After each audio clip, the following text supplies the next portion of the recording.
Hello traders and investors बंधुओं। आज की वीडियो में हम बात करेंगे बैंक ऑफ बड़ौदा स्टॉक की। इसके फंडामेंटल जानने की कोशिश करेंगे और चार्ट पर इसके टेक्निकल एनालिसिस भी करने की कोशिश करेंगे।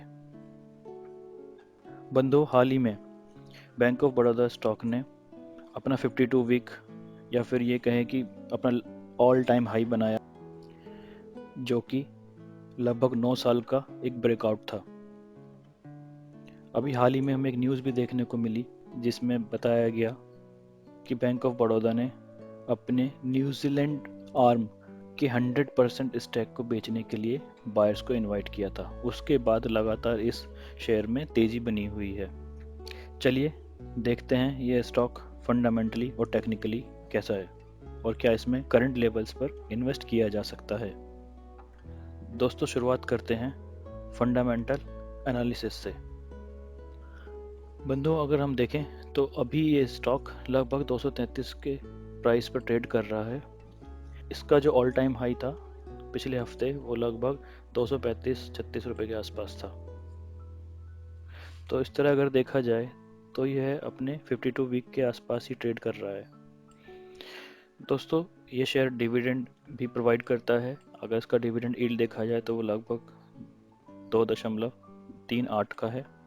अगर हम इसके प्राइस टू अर्निंग रेशियो की बात करें तो 12 ट्रेलिंग मंथ पीई लगभग 6.42 का है। और अगर इसके हम सेक्टर पी से कंपेयर करें तो सेक्टर पी लगभग 12.82 पर चल रहा है। तो इस तरह से यह शेयर अपने सेक्टर पीई से काफ़ी लोअर प्राइस पर अवेलेबल है। दोस्तों, आगे इस शेयर के क्वार्टरली रिजल्ट्स देख लेते हैं। दोस्तों, अगर क्वार्टरली रिजल्ट्स की बात करें तो इस शेयर का रिवेन्यू लगभग एक कांस्टेंट तरीके से बढ़ता जा रहा है, जो कि एक पॉजिटिव साइन है। साथ ही अगर हम नेट प्रॉफिट की बात करें तो वो मार्च 2021 के बाद से लगातार बढ़ ही रहा है, जो कि बहुत ही अच्छा इंडिकेशन है इस शेयर के लिए। चलिए दोस्तों, अब बात कर लेते हैं इसके प्रॉफिट एंड लॉस स्टेटमेंट की। दोस्तों, जैसा कि आप स्क्रीन पर देख पा रहे हैं, प्रॉफिट एंड लॉस स्टेटमेंट में भी रिवेन्यू लगातार बढ़ ही रहा है और लास्ट ट्रेलिंग 12 मंथ में तो ये लगभग 1,09,195 करोड़ के आसपास है। और बात करें इसकी नेट प्रॉफिट की तो वो भी प्रॉफिट एंड लॉस स्टेटमेंट में बढ़ता हुआ दिखाई दे रहा है। तो इस तरह से ये स्टॉक फंडामेंटली स्ट्रांग प्रतीत होता है। अगर दोस्तों इसकी कंपाउंडेड सेल्स ग्रोथ की बात करें तो वो भी हमें बढ़ती हुई नज़र आती है।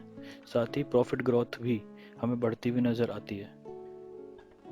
बात करें CAGR की तो वो भी हमें 10 साल में 6%, 5 साल में 13% और 3 साल में 56% के आसपास दिखाई देता है। और पिछले एक साल में लगभग 24% की ग्रोथ हमें CAGR में दिखाई देती है। अगर रिटर्न ऑन इक्विटी की बात करें तो वो भी हमें कॉन्स्टेंटली बढ़ता हुआ नज़र आ रहा है। तो इस तरह से स्टॉक फंडामेंटली काफ़ी अच्छा दिख रहा है। दोस्तों, अगर बात करें इसकी शेयर होल्डिंग पैटर्न की तो हम देखते हैं कि मार्च 2018 से जो इसका प्रोमोटर्स होल्डिंग है वो कांस्टेंट बनी हुई है।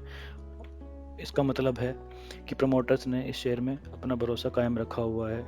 बात करें फॉरेन इंस्टीट्यूशनल इन्वेस्टर्स की तो वहाँ पर भी हमें शेयर होल्डिंग में बढ़ोतरी नज़र आ रही है।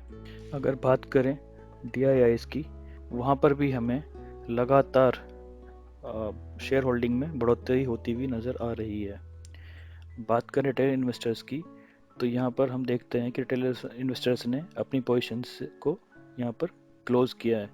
तो शेयर होल्डिंग पैटर्न से भी हमें स्टॉक के फंडामेंटल्स में कोई कमी नज़र नहीं आती है। फंडामेंटली तो ये शेयर काफ़ी स्ट्रॉन्ग दिख रहा है। चलिए बात कर लेते हैं दोस्तों अब इसकी टेक्निकल एनालिसिस की। इसके लिए हम सीधे चार्ट पर चलते हैं।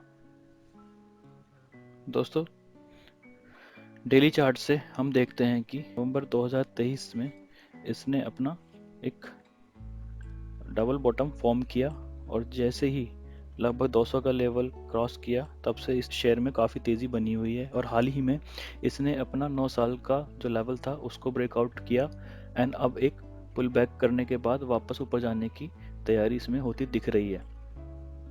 अगर हम इस स्टॉक को वीकली चार्ट पर देखें तो हम देखते हैं यह स्टॉक लगभग साल 2020 से एक पैरेलल चैनल के अंदर ट्रैवल कर रहा है जो कि अपवर्ड डायरेक्शन में जा रहा है, और यहाँ पर हम देख रहे हैं कि इस पैरेलल चैनल का ब्रेकआउट होता हुआ दिख रहा है।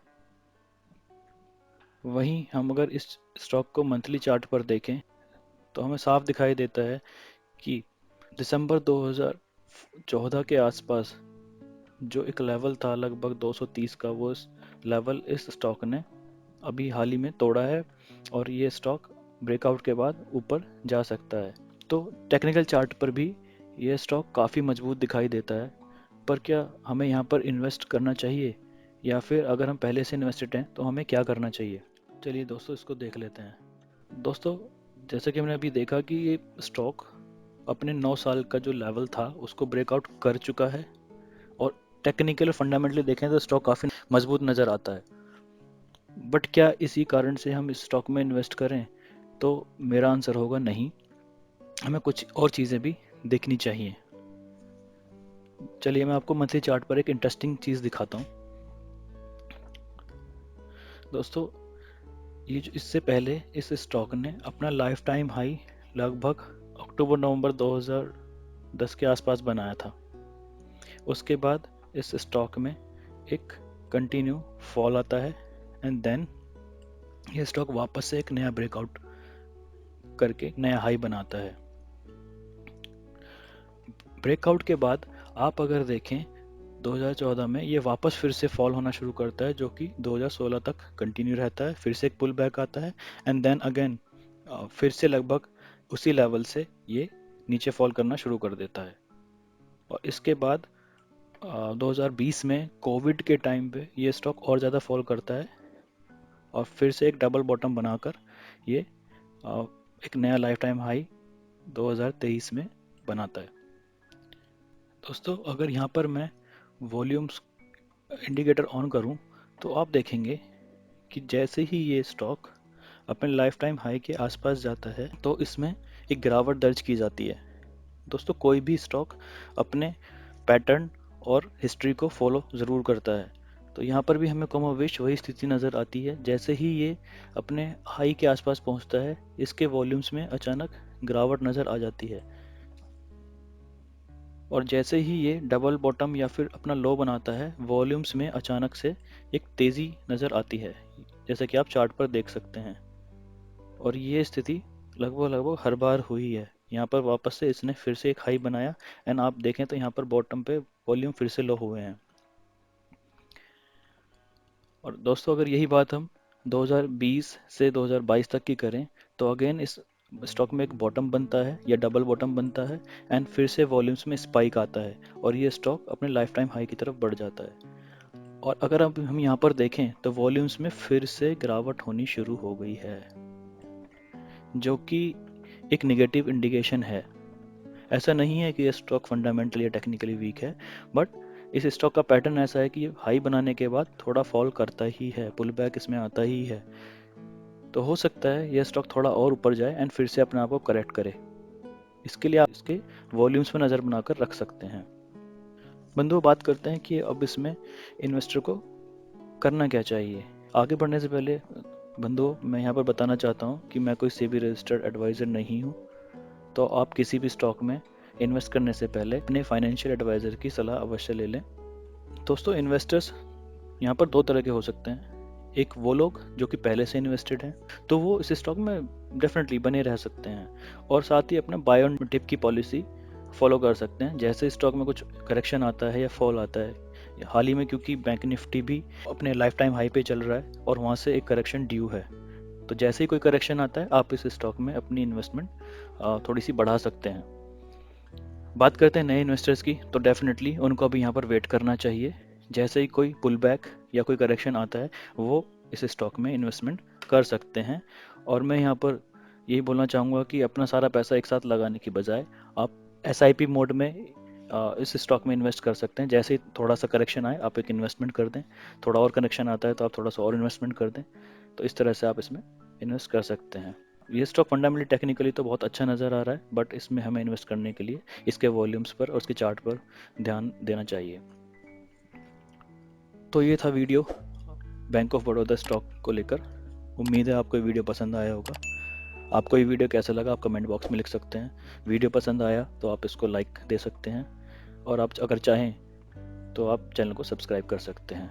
मिलते हैं नई वीडियो में। Thank you very much for your time.